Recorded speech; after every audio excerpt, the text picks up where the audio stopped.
Recently ভিভোর এই স্মার্টফোনটাতে আমি সুইচ করেছি। অ্যাকচুয়ালি এটাকে স্মার্টফোন না বলে একটা ডিএসএলআর ক্যামেরা বলাই ভালো, যেখানে একটা স্মার্টফোনও অ্যাটাচ রয়েছে। এটা হচ্ছে নিউলি লঞ্চ ভিভো X200। যদিও এর একটা বড় ভাই রয়েছে ভিভো X200 Pro, কিন্তু আমার কাছে আজকে ভিভো X200 রয়েছে। আমার মতে এই স্মার্টফোনটাই সব থেকে স্মার্ট চয়েস হতে পারে। কিন্তু এই স্মার্টফোনটার ক্যামেরাকে নিয়ে সবাই এত প্রশংসা করছে, এত হাইপ তৈরি করছে, আদৌ কি এর ক্যামেরাটা সেই হাইপের যোগ্য? আজকে আমরা সেইগুলোই দেখবো। আর বাদ বাকি ক্যামেরার সাথে সাথে যে স্মার্টফোনটা গুঁজে দেওয়া হয়েছে, সেই স্মার্টফোনটা কেমন পারফরমেন্স করছে সমস্ত কিছু এই ভিডিওতে টেস্ট করব। মোটামুটি এই প্রাইস পয়েন্টে কিন্তু আইফোন 16ও পাওয়া যায়, তবে আইফোন 16 এর দাম একটু বেশি। তো আমরা দেখবো কোনটা স্মার্ট চয়েস হতে পারে। তার আগে বাক্স প্যাকটা একটু ওপেন করে নেওয়া যাক। আর আপনারা যতক্ষণ টাইম পাচ্ছেন ততক্ষণে লাইক, সাবস্ক্রাইব এগুলো করা হয়ে যাবে, কারণ বাংলা ভাষায় এই ধরনের ডিটেলস রিভিউ আপনারা কিন্তু খুবই কম পাবেন। যাই হোক, বাক্স প্যাকটা ওপেন করলেই এখানে স্মার্টফোনটা তো থাকছেই, তার সঙ্গে সঙ্গে স্মার্টফোনের সঙ্গে চার্জার রয়েছে, একটা ডাটা কেবল রয়েছে, ইউজার ম্যানুয়াল রয়েছে, একটা ভিভো X200 এর কার্ড রয়েছে, সিম ইজেক্টর পিন রয়েছে, আর এটা 90 ওয়াটের একটা ফাস্ট চার্জার। যাই হোক, এই স্মার্টফোনটার কোনো কিছু নিয়ে কথা বলার আগে সব থেকে আগে যেটা নিয়ে কথা বলতে হয় সেটা হচ্ছে এই স্মার্টফোনটার ক্যামেরা। আমি এর ক্যামেরা পারফরমেন্স দেখে না জাস্ট চমকে গেছি। প্রথমত 50 মেগাপিক্সেলের প্রাইমারি সেন্সার রয়েছে, যেখানে সনি IMX921 সেন্সার দেওয়া হয়েছে। তার সঙ্গে সঙ্গে 50 মেগাপিক্সেলের একটা টেলিফটো সেন্সার দেওয়া হয়েছে, সেখানেও সনি IMX882 সেন্সার রয়েছে।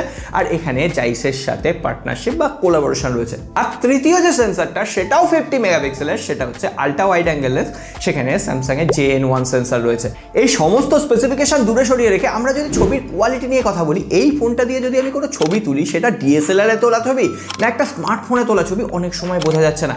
আমরা প্রথমেই পোর্ট্রেট মোড টেস্ট করেছি। এখানে বিভিন্ন ফোকাল লেন্থ চেঞ্জ করে আপনি ছবি তুলতে পারবেন। 23, 35, 50, 85 এমনকি 100mm পর্যন্ত এটা লেন্স সুইচ করতে পারে। আর 100mm এ ছবি তুললেও ছবির শার্পনেস, ক্লিয়ারিটি, এমনকি যে এক্সপোজার কন্ট্রোল একদম পারফেক্ট থাকছে। মোটামুটি এই ছবিগুলোই তুলতে গেলে আমার ডিএসএলআর ক্যামেরায় 2 থেকে 3টে লেন্স চেঞ্জ করতে হতো, কিন্তু এই স্মার্টফোনটা একাই 100। প্রথমত আমরা পোর্ট্রেট মোডে নাইটে বিভিন্ন ধরনের ছবি তুলেছি।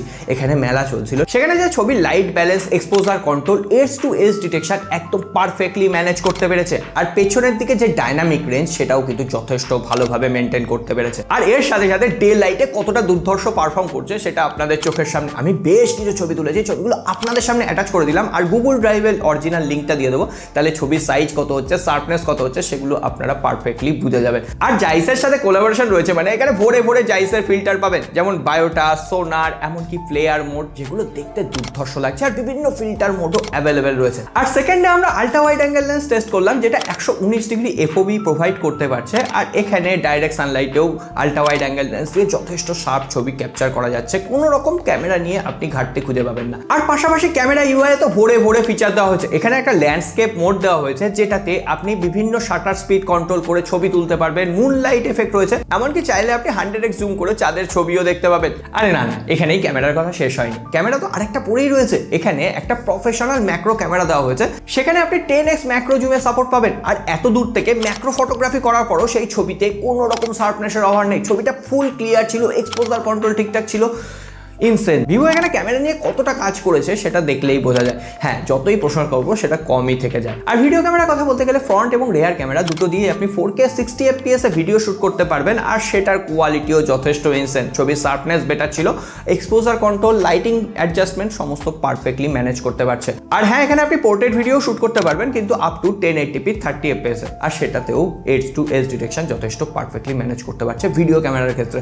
32 মেগাপিক্সেলের সেলফি ক্যামেরা, আমি বেশ কিছু সেলফি অ্যাটাচ করে দিলাম। সেলফি ক্যামেরার কন্ডিশনও যথেষ্ট ভালো, শার্পনেস বেটার ছিল, মুখটাকে অযথা ফর্সা করে দিচ্ছে না। সেলফি ক্যামেরাতে ভিভো অলরেডি PhD করে নিয়েছে, সুতরাং সেটা নিয়ে বেশি কথা বলার জায়গা নেই। আমি একটা কথা একদম নো ডাউট বলতে পারি, আইফোন 16, আইফোন 15 যারা কিনবেন বলে ভাবছেন, তাদের থেকে অনেক বেটার চয়েস এখানে ভিভো X200। এখানে টেলিফটো সেন্সারটা জাস্ট চুমু, এক দেখাতেই যে কেউ আপনার প্রেমে পড়ে যাবে। গার্লফ্রেন্ড হচ্ছে না, এই ফোন দিয়ে তুলে ছবি পোস্ট করে দিন সোশ্যাল মিডিয়ায়। যাই হোক, অনেকক্ষণ ক্যামেরা নিয়ে কথা হলো, এবার সরাসরি এই ফোনটার ডিজাইন নিয়ে কথা বলবো। আর স্মার্টফোনটা পেছন দিক থেকে সত্যি প্রিমিয়াম, একদম ফ্ল্যাগশিপ লুক প্রোভাইড করছে। তার উপরে পেছনে যে কালারটা রয়েছে সেটা ম্যাট ফিনিশ হওয়ায় হাতের ফিঙ্গারপ্রিন্ট আসছে না। আর এখানে দুটো কালার ভ্যারিয়েন্টে ফোনটা অ্যাভেলেবেল হবে, একটা হচ্ছে কসমস ব্ল্যাক, একটা হচ্ছে ন্যাচারাল গ্লিম। এটা হচ্ছে আমার কাছে কসমস ব্ল্যাক, আর এটা মাত্র 7.9 mm থিকনেস। হ্যাঁ, ক্যামেরার যে বাম্পটা সেটা একটু সামনের দিকে উঠে আছে ঠিকই, কিন্তু আপনি যখন কভার দিয়ে ইউজ করবেন এটাতে কোনো রকম স্ক্র্যাচ এসে যাওয়ার ভয় নেই। তার উপরে ফোনটা যথেষ্ট সলিড ফিল হচ্ছে, প্রিমিয়াম ফিল হচ্ছে। আর X200 Pro একটু বড় ফোন, কিন্তু X200 যদি আপনি হাতে নেন এটাকে বেশ কম্প্যাক্ট সাইজই লাগবে।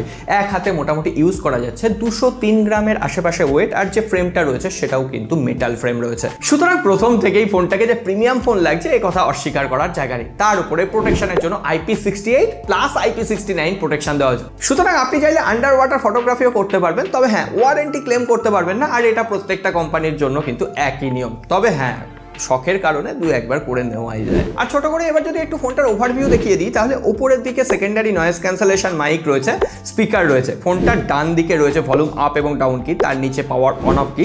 নিচের দিকে স্পিকার রয়েছে, টাইপ সি পোর্ট রয়েছে এটাকে চার্জ করার জন্য। তারপরে সিম ট্রে রয়েছে যেখানে দুটো সিম আপনি লাগাতে পারবেন। ফোনটার বাঁ দিকে কিন্তু কিছু নেই। যাই হোক, এবার সরাসরি ফোনটার ডিসপ্লে নিয়ে কথা বলবো। এখানে 6.67 ইঞ্চির একটা 1.5K LTPS 120 হার্টজের কোয়াড কার্ভ ডিসপ্লে দেওয়া হয়েছে। আর ডিসপ্লেটাকে যদি আপনি ভালো করে লক্ষ্য করেন, যেহেতু এটা কোয়াড কার্ভ ডিসপ্লেটা কিন্তু অতটাও বেশি কার্ভ মনে হচ্ছে না, ফলে হাত থেকে পড়ে গেলে ভেঙে যাবে এই চিন্তা আপনার নেই। আর ডিসপ্লে প্রোটেকশন হিসেবে তো শর্ট সেন্সেশন গ্লাস প্রোটেকশন রয়েছেই। আর এখানে 4500 নিটসের পিক ব্রাইটনেস রয়েছে। ডাইরেক্ট সানলাইটে 1800 নিটসের 8pm পর্যন্ত পিক করতে পারছে। আর ডাইরেক্ট সানলাইটে রোদের মধ্যে আমি স্মার্টফোনটাকে ইউজ করে দেখেছি, ডিসপ্লে যথেষ্ট শার্প। সুতরাং কালার কম্বিনেশন বলুন, কালার অ্যাডজাস্টমেন্ট বলুন, কোনো রকম প্রবলেম নেই। আমরা ইউটিউবে ভিডিও চালিয়ে দেখলাম 4K HDR ভিডিও একদম স্মুথলি প্লেবেল ছিল। আর ডিসপ্লের যে কালার অ্যালগোরিদম, ভিউইং অ্যাঙ্গেল যথেষ্ট ভালো ছিল। আপনি মাল্টিমিডিয়া এক্সপিরিয়েন্স চুটিয়ে নিতে পারবেন। তার আরও একটা কারণ রয়েছে, কারণ এখানে যে ডুয়েল স্টিরিও স্পিকার দেওয়া হয়েছে, ডলবি অ্যাটমসের সাপোর্ট দেওয়া হয়েছে, সেটা যথেষ্ট রিচ ভলিউম প্রোভাইড করছে। বাস, ট্রিবল, ইনস্ট্রুমেন্টাল সঠিকভাবে ব্যাকগ্রাউন্ডে ব্যালেন্স করতে পারছে, ফলে মাল্টিমিডিয়া এক্সপিরিয়েন্স একদম দুর্ধর্ষ। আর নেটফ্লিক্সেও আপনি হাইয়েস্ট কোয়ালিটির ভিডিও প্লে করতে পারবেন। আর DCI P3 কালার গ্যামেটের সাপোর্ট রয়েছে, যে কালার অ্যাডজাস্টমেন্ট না সেটা একদম ন্যাচারাল ছিল। মোটামুটি এই প্রাইস পয়েন্টে one of the best display আমার লেগেছে। আর হ্যাঁ, এডিট করতে বসে খেয়াল করলাম একটা জিনিস বাদ চলে গেছে। এখানে ইন ডিসপ্লে ফিঙ্গারপ্রিন্ট স্ক্যানার রয়েছে। As always in display fingerprint স্ক্যানারও কোয়াইট ফাস্ট এবং অ্যাকুরেট কাজ করছে। আর পাশাপাশি এই সমস্ত কিছু চালানোর জন্য যেটা লাগে সেটা হচ্ছে প্রসেসর। এখানে একদম ফ্ল্যাগশিপ গ্রেডের মিডিয়াটেকের Dimensity 9400 চিপসেট দেওয়া হয়েছে। কেন এটাকে ফ্ল্যাগশিপ বলছি, এই উদাহরণটা দেখলেই বুঝে যাবে।